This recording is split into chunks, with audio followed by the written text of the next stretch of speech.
As a teenager, there's only one thing that I feel truly confident calling myself an expert on. Lying.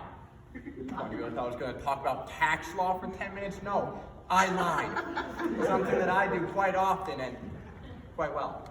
No big lies, of course, just little white lies, you know, stuff like saying, I'll be there in 5 minutes, or I'll only have one cookie, or I wear pants during online tournaments, you know, lies. But it is not just me who lies. And more importantly, people in my life have taught me those lies. You know, I learned to lie and say I'll be there in 5 minutes from my mom. I learned to lie and say I only have one cookie from my dad. And I learned to lie and say I love you from both of them. No, it is not just me who lies. And it's not even just teenagers who lie, it's everyone.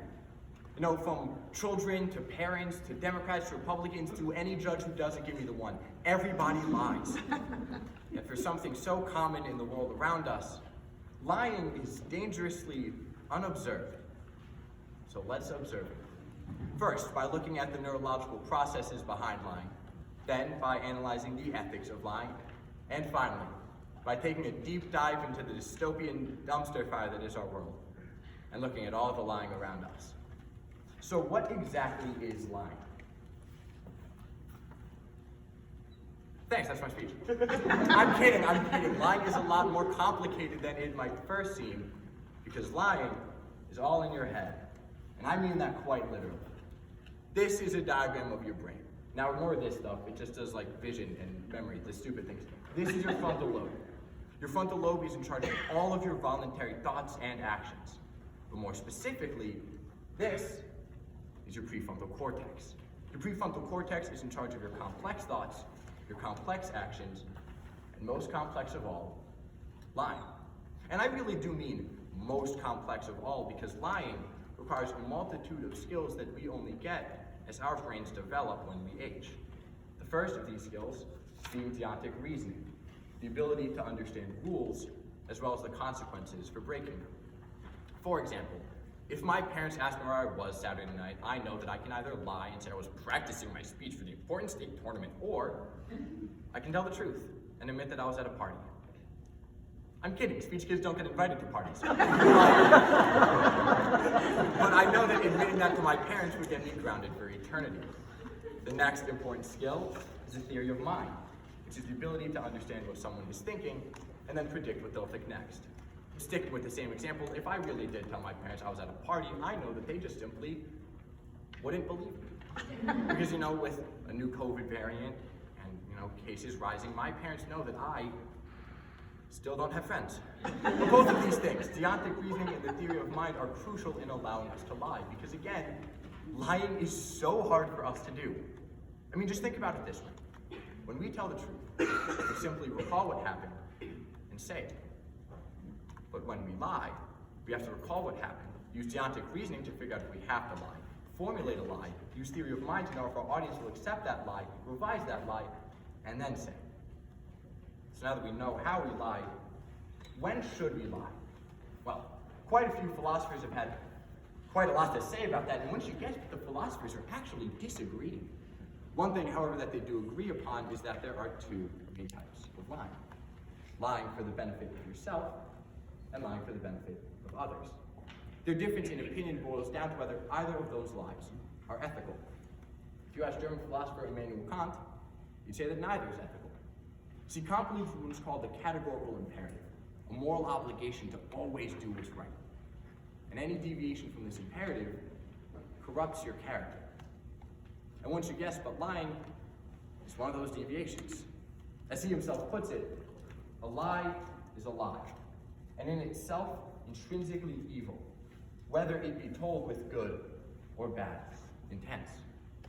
So lying for the benefit of yourself or for others are both off the table. But honestly, the flaws in his argument are obvious. It ignores the complexity of real life. However, the opposite side of the argument isn't much better. Italian philosopher Niccolò Machiavelli is most well known for his book, The Prince, where he outlines every strategy that a politician could and should use to gain power. You know, stuff like colluding with known enemies, or making false promises to the public. You know, stuff that stayed in 1532. But the root of all of these strategies is lying. Machiavelli himself admits in The Prince No man can rise from low rank to high status without employing a lie. See, in Machiavelli's eyes, success is the most important thing in life. And if you want to succeed, you have to lie. So lying for the benefit of others or for yourself are both A-okay as long as you get something out of it. And by now it's pretty obvious that both sides of this argument really suck. And that's why it's good that there was someone in the middle. Plato. Plato is the most famous philosopher for a reason. He was actually smart. And not just like a pretentious older brother who goes to college and takes a single intro to philosophy course, but then comes home over winter break and lectures you for 3 hours straight about how actually, Matt, not like philosophy is in and of itself a type of philosophy. Like, shut up, Ryan. Sorry, Plato. Plato, in Book 3 of the Republic, condemned what he called a selfish lie, yet he condoned what he called a noble lie, which is a lie told for the benefit of the public. See, Plato was the only one smart enough to realize that lying depends on context. And now that we've looked at how we lie, and we've looked at when we should lie, it's finally time to look at all the lies in the world around us. And where better to start than by looking inward? Because look, whether we like to admit it or not, we make up the world around us.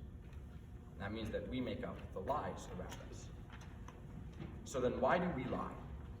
Well, according to Paul Ekman, professor of psychology at UC San Francisco, the main reason for lying is to avoid things like embarrassment, awkwardness, and punishment. In other words, we lie to avoid anything that we deem to be uncomfortable.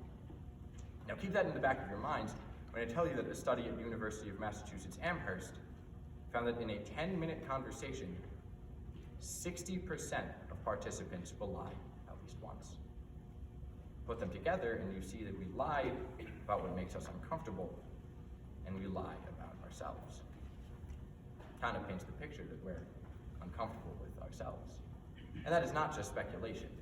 A study at the University of Rochester found a direct link between frequency of lying and low self-esteem.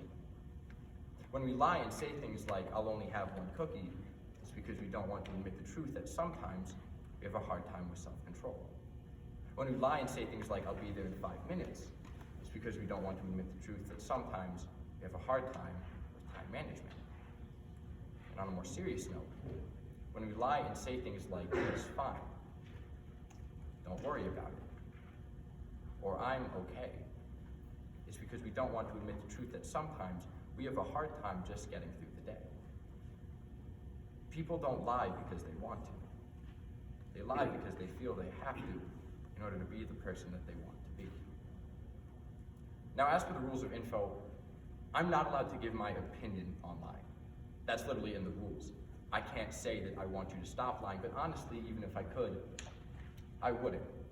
Lying isn't a bad thing, and I don't want to paint it as one. Lying simply is a thing that I'm fascinated by and that I willingly chose to spend every weekend for the past 8 months talking about.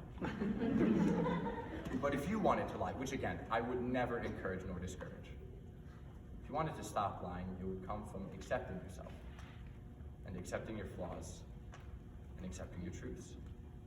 And if you want, I'll start. As a teenager, I do not know what I'm doing.